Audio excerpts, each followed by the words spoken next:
অর্থাৎ আমরা ভালো কিছু চাই। আমরা ঢাকার ফুটবলকে, ঢাকার ক্রিকেটকে, ঢাকার হকিকে আমরা আগের পর্যায়ে নিয়ে যেতে চাই, এবং সেটা নিয়ে যাওয়ার জন্য অবশ্যই ক্লাবগুলোকে বাদ দিয়ে সম্ভব না। ঢাকার ফুটবল মানে জাতীয় ফুটবল। বাংলাদেশের খেলাধুলা, বিশেষ করে ফুটবল, এটাকে আমরা বিশ্বাস করি, ফুটবল ক্রিকেট সবগুলোই, যদি ক্লাবগুলো সত্যিকার অর্থে সেইভাবে না গড়ে উঠে, ক্লাবগুলোর যে আজকে দৈন্যদশা, সেই অবস্থা থেকে যদি কাটানো না যায়, তাহলে ক্রীড়ার মান উন্নয়ন হবে না। বিশেষ করে ফুটবল ক্রিকেট এগুলোর অন্যান্য যে সমস্ত খেলাধুলা আছে, আপনারা জানেন যে ঢাকা শহরে যে কয়টি ক্লাব আছে, আজকে মোহামেডান বলি, আবাহনী বলি, ব্রাদার্স বলি, অন্যান্য আরও যে সমস্ত ক্লাব আছে, এই সমস্ত ক্লাবগুলোর নৈপুণ্যতাই কিন্তু একসময় ঢাকার ফুটবল বা জাতীয় ফুটবল, ঢাকার ফুটবল মানে জাতীয় ফুটবল, এগুলোর প্রাণের সঞ্চার করেছিল। তো সেই সময় সেই যুগটাতে আবার আমরা ফিরে যেতে চাই। আজকে একটি নির্বাচিত সরকার, মাননীয় প্রধানমন্ত্রী জনাব তারেক রহমানের নেতৃত্বে আজকে নির্বাচিত সরকার দীর্ঘ 17 বছর আন্দোলন সংগ্রামের পরে যাত্রা শুরু করেছে, এবং আমরা বিশ্বাস করি যে বর্তমান আমাদের যে ক্রীড়া প্রতিমন্ত্রী, তার নেতৃত্বে আজকের ক্রীড়াঙ্গনে একটা পরিবর্তন আসবে জনাব আমিনুল হকের নেতৃত্বে। আমরা চাই যে ক্রীড়াঙ্গনে প্রতিটা ক্ষেত্রে একটা সহায়তার হাত বাড়ানোর জন্য এবং ক্লাবগুলোকে কীভাবে বাঁচানো যায় সেটার জন্য পরিকল্পনা গ্রহণ করে সেই ধরনের কার্যকর ব্যবস্থা গ্রহণ করার জন্য। এবং সেই ব্যাপারে সরকার, ক্রীড়া মন্ত্রণালয় সহ ক্রীড়া সাংবাদিক, আমাদের সমর্থক যারা আছেন, সবার সম্মিলিত প্রচেষ্টার মাধ্যমেই আমরা চেষ্টা করব যাতে ক্রীড়াঙ্গনে আবার সে আগের অবস্থাটা আমরা ফিরিয়ে আনতে পারি। এবং সেই অবস্থাটা ফিরিয়ে আনার জন্য আমরা মনে করি যে ক্লাবগুলোকে যদি সত্যিকার অর্থে আমরা দাঁড় করাতে সক্ষম হই, ক্লাবের যে সমস্ত সমস্যাগুলো আছে সেই সমস্যাগুলো যদি আজকে ফুটবল ফেডারেশন, আজকে ক্রিকেট বোর্ড সহ সবাই যদি সেদিকে দৃষ্টিপাত করেন, তাহলেই কিন্তু সত্যিকার অর্থে সম্ভব যে ক্লাবগুলো আবার ক্লাবের সমস্যাগুলো যদি তারা জানার চেষ্টা করেন। কিন্তু আমরা জানি যে ক্লাবের সমস্যাগুলো অনেকে জানারই চেষ্টা করেন না। আজকে খেলাধুলা কীভাবে চলছে, ফুটবল কীভাবে চলছে, আমরা মনে করি যে ক্লাবের ফুটবলগুলোকে বাঁচিয়ে রাখতে হলে যে ক্লাবগুলোর খোঁজখবর নেওয়া দরকার।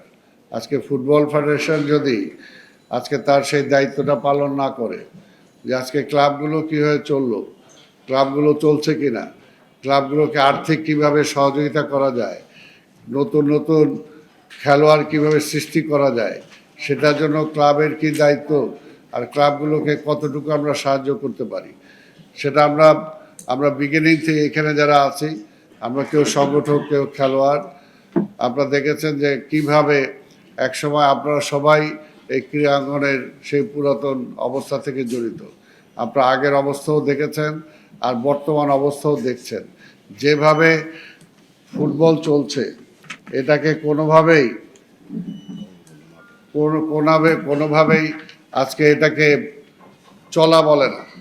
এটা হচ্ছে রুটিন ওয়ার্ক, নামকেও আসছে একটা ফুটবল লিগ হইতে হবে, সেই কারণে ফুটবল লিগটা হয়। কিন্তু এটাকে কিভাবে দর্শকদের কাছে নিয়ে যাওয়া যায়, আজকে দেখেন ফুটবল আমরা পেশাজীবী ফুটবল করেছি, কিন্তু সেটার জন্য ক্লাবগুলো কতটুকু প্রস্তুত। আজকে ঢাকার ফুটবল কেন হারিয়ে যাচ্ছে? একসময় ঢাকার ফুটবল আমরা এইখানে যখন শুরু হয়েছিল একসময় এই ঢাকার ফুটবলকে নিয়ে ষড়যন্ত্র, তখন আমরা ঢাকার সব ক্লাব একত্রিত হয়ে সেই সময় আমরা ডাম্ফা গঠিত করেছিলাম। এবং সেই সময় দেখেছেন আপনারা যে আমরা কয়েক বছর লিগও পরিচালনা করেছিলাম, এবং সেই সময় কি অবস্থা ছিল ফুটবলের, রমরমা অবস্থা আমরা সেটা জানি। আমাদের সেই ধরনের কোনো চিন্তা নাই। আমরা চাই যে ফুটবল ফেডারেশন আগে সেই ভূমিকা গ্রহণ করুক, ঢাকার ফুটবলকে বাঁচিয়ে রাখার জন্য।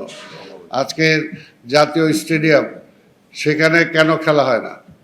এটা তো ফুটবলের স্টেডিয়াম, এটা ফুটবলের জন্য মাঠ। তো ফুটবল এখানে নাই আজকে। যদি আন্তর্জাতিক কোনো খেলা হয় তখনই দেখা যায় যে এটার গেট খুলে, আর নাহলে গেট খুলে না। এটা তো হইতে পারে না।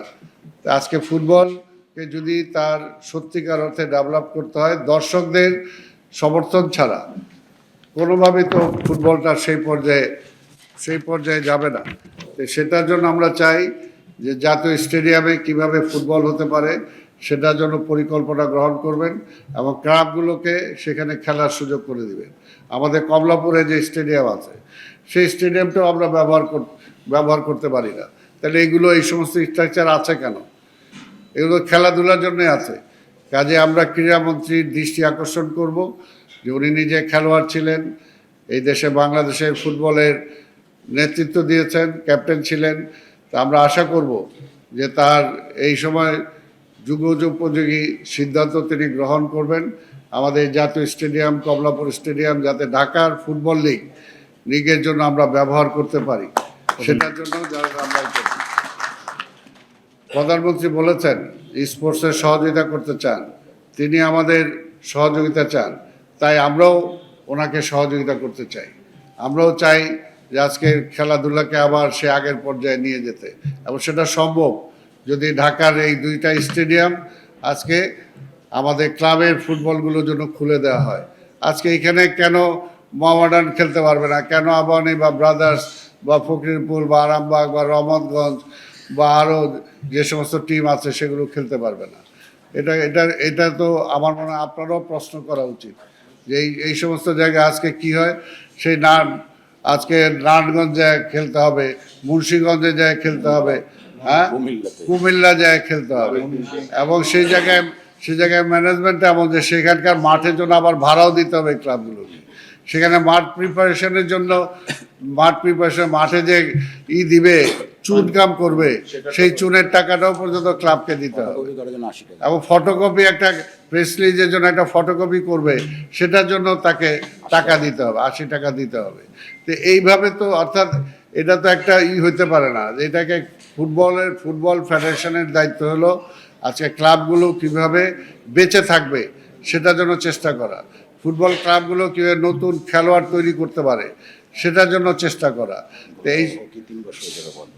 এবং ঘরোয়া হকি দেখেন দীর্ঘদিন ধরে বন্ধ। তো সেই ব্যাপারেও তো আজকে আমরা চাই যে কনসার্ন যে সমস্ত ফেডারেশনগুলো আছে সেই সমস্ত ফেডারেশনগুলো মাঝে মাঝে ক্লাবের প্রতিনিধিদেরকে নিয়ে বসবেন, তাদের সাথে তাদের সুখ দুঃখের কথা শুনবেন।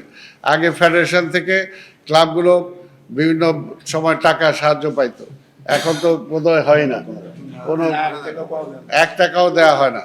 তা আজকের যে আমরা বলবো যে ডিস্ট্রিক্টের আমরা তো এমনি খেলতে যেতে চাই না, এখানে যদি ঢাকা স্টেডিয়ামে খেলা হয় তাহলে তো এইখান থেকে আমরা তো টাকাও পেতে পারি, এবং সেটারও তো ব্যবস্থা হতে পারে, সেটাও তো একটা অংশ ফেডারেশনও পেতে পারে, সেটা ক্লাবগুলোও পেতে পারে। অর্থাৎ এই সমস্ত বিষয়গুলো উপরে আমি আশা করব যে ফুটবল ফেডারেশন দৃষ্টি দেবেন এবং মাননীয় মন্ত্রী এই সমস্ত বিষয়ে দৃষ্টি দিয়ে এইটার যাতে সুরাহা করতে পারেন। এবং আজকে যে ক্লাবগুলোর জন্য যে সংগঠনটা আজকে তৈরি হলো, এটা শুধু একটাই কারণ যে ক্লাবগুলোর স্বার্থ সংরক্ষণ করা এবং বাংলাদেশের ক্রীড়াঙ্গনকে যাতে সামনের দিকে এগিয়ে নিয়ে যাওয়া যায় সেটার জন্য সরকারকে সহযোগিতা করা, এবং ক্লাবের অসংখ্য দর্শক যারা আছে তাদের জন্য অন্তত তাদের সামনে একটা বার্তা পৌঁছানো যে আমরা ক্লাবগুলোকে বাঁচিয়ে রাখতে চাই। ক্লাবগুলো যেভাবে চলছে এটাকে বাঁচিয়ে থাকা বলে না। আর ক্লাব যদি বাঁচে তাহলে তো খেলা বাঁচবে, আর ক্লাবগুলো যদি আমরা না বাঁচাই খেলাগুলো বাঁচবে কীভাবে? এই সমস্ত বিষয় ক্লাবগুলোর মনিটরে আপনার আর্থিক সংস্থানটা কীভাবে হতে পারে সেই ব্যাপারটাও তো ফেডারেশনকে চিন্তা করতে হবে। তা কাজেই আমরা সেই কারণে আজকে আমরা একত্রিত হয়েছি এবং আমরা বিশ্বাস করি প্রতিটা ক্লাব এই ব্যানারের সাথে থাকবে, ঐক্যবদ্ধভাবে আমরা সব কিছু চেষ্টা করব। এবং এই সমস্ত দাবি দেওয়াগুলো আমরা আজকে এখানে বললাম, পরবর্তী পর্যায়ে ফেডারেশনের কাছে এই সমস্ত দাবি দেওয়া দেওয়া হবে, ক্রীড়ামন্ত্রীর কাছে এই সমস্ত দাবি দেওয়া মানে এই কারণে না, প্রতিপক্ষ হিসাবে না, অর্থাৎ আমরা ভালো কিছু চাই। আমরা ঢাকার ফুটবলকে, ঢাকার ক্রিকেটকে, ঢাকার হকিকে আমরা আগের পর্যায়ে নিয়ে যেতে চাই, এবং সেটা নিয়ে যাওয়ার জন্য অবশ্যই ক্লাবগুলোকে বাদ দিয়ে সম্ভব না।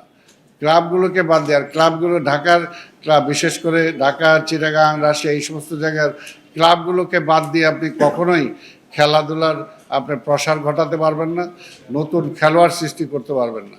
তো সেটার জন্যই আপনাদের মাধ্যমে, আপনারা যেহেতু এই বিষয়ে কনসার্ন, আপনারা জানেন, কাজে আপনাদেরও আমরা সহযোগিতা চাই, এবং আপনাদের মাধ্যমে সরকারের দৃষ্টি আকর্ষণ করতে চাই, ফেডারেশনের দৃষ্টি আকর্ষণ করতে চাই, যাতে এই প্রবলেমগুলো আমরা সমাধান করতে পারি। তো আজকে এটাই হলো আমাদের বক্তব্য। আপনাদের সবাইকে আসার জন্য ধন্যবাদ। খোদা হাফেজ। বাংলাদেশ জিন্দাবাদ।